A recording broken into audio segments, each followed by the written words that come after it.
pembelajaran pada hari ini ada baiknya kita ucapkan basmalah, bismillahirrahmanirrahim.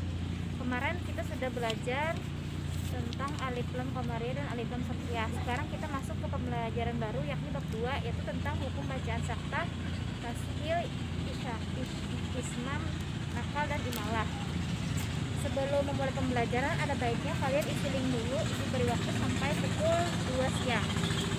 Baiklah, langsung saja Ibu bacakan kompetensi dasar kita. Yang pertama, 3.3 menjelaskan hukum bacaan saktah, tashil, ismam, nakal dan imalah. 4.3 menerapkan bacaan saktah, tashil, ismam, nakal dan imalah dalam bacaan ayat tertentu. 4.3 menunjukkan tempat-tempat bacaan saktah, tashil, ismam, nakal dan imalah. Ada baiknya kita membaca surah Al-Lail secara bersama-sama dengan artinya.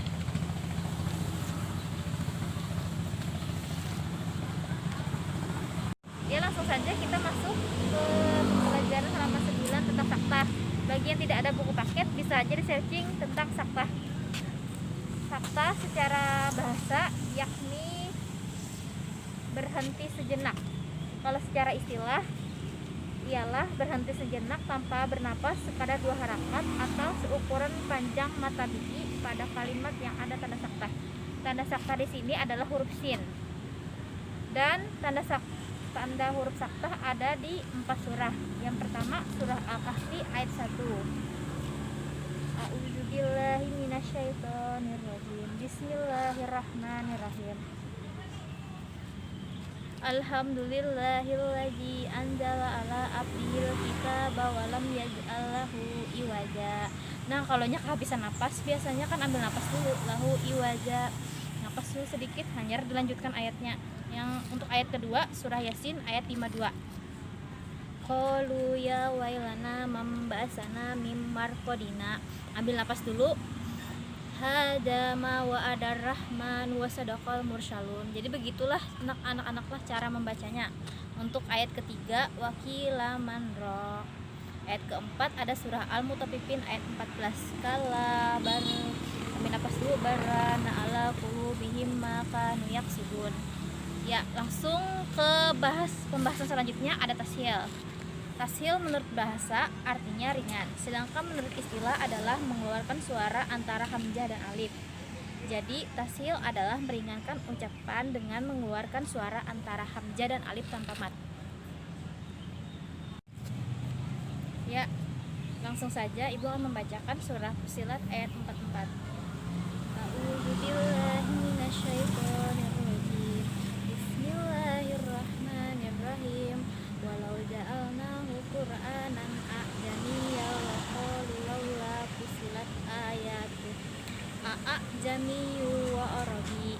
Qul huwa lil ladzina amanu hudan wa shifaa wal ladzina la yu'minuna bi adanihim waqru wa huwa 'alaihim ama ulaika yunadawna min makanin ba'id. Nah, di sana ada contoh tashil di sesudah wakaf wasyul aula. Di sana kan tulisannya a jami wa arabi, tapi kita membacanya a jami wa arabi. Cara membacanya seperti itu. Jadi nanti tulis surahnya bisa aja dari laqalula fussilat ayatuhu a jami wa arabi. Walil lagi sampai habis bait. Untuk penjelasannya bisa dibuka di halaman 10 atau kalau tidak ada buku paketnya bisa di searching tentang tashil. Di sana sudah jelas yang Ibu jelaskan tadi lah. Jadi langsung masuk ke bab berikutnya tentang ismam. Ismam menurut bahasa adalah moncong atau monyong. Sedangkan menurut istilah adalah memonyongkan kedua bibir tanpa bersuara dan bernapas untuk mengiringi huruf yang mati sebagai isyarat dhammah. Ismam di sini kalau dalam Al-Qur'an contohnya cuma ada satu, yakni di surah Yusuf ayat 11. Ya, Ibu akan membacakan surahnya. Bagaimana cara kita membacanya seperti apa? A'udzubillahi minasyaitonirrajim. Bismillahirrahmanirrahim. Qalu ya abana malakala ta'manna ala Yusuf wa inna lahu lanasihun.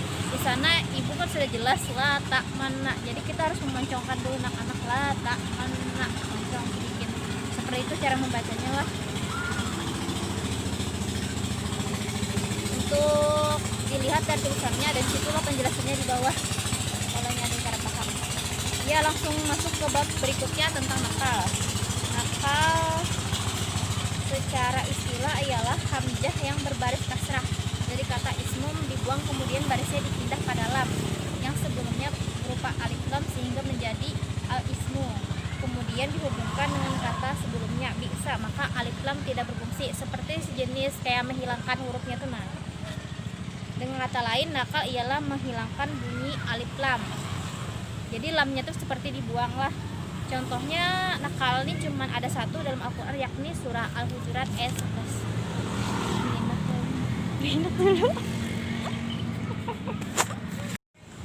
Ya, seperti dalam surah Al-Hujurat ayat 11 sebagai berikut.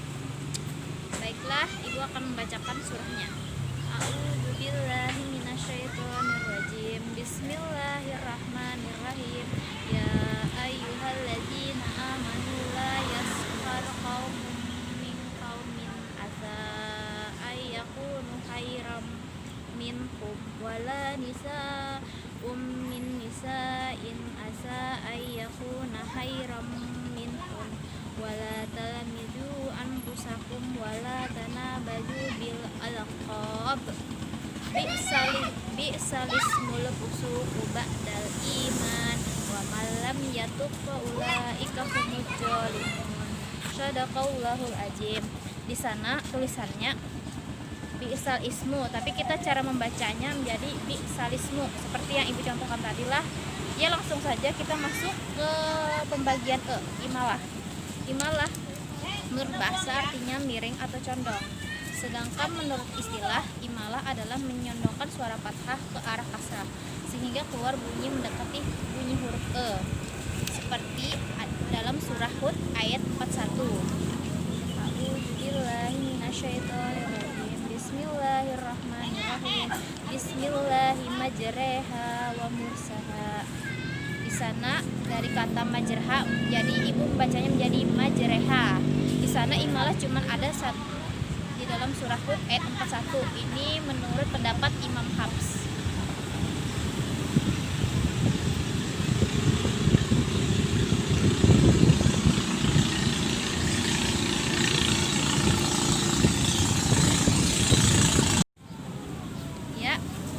Untuk materi tadi ibu sudah jelas menerangkan. Bagi yang ingin bertanya silahkan komen di bawah, nanti ibu akan menjawabkan pertanyaan dari kalian. Ya, ibu anggap paham lah kalau yang tidak ada yang bertanya. Ya, langsung saja ibu ada memberikan tugas untuk kalian, bisa dibuka di halaman 11 atau nanti ibu berikan tugasnya di video berikutnya. Kalau tidak ada bukunya lah, nanti ibu fotokan, bisa. Tugas kita di halaman 11 sampai halaman 12 lah. Tolong kerjakan, ibu beri batasan waktu dari pukul jam inilah sampai pukul 19.00. Bagi yang berhalangan tolong konfirmasi dulu kepada ibu lah. Ya, sekian penjelasan dari ibu. Salah hilaf mohon maaf. Wabillahi taufiq wal hidayah. Wassalamualaikum warahmatullahi wabarakatuh.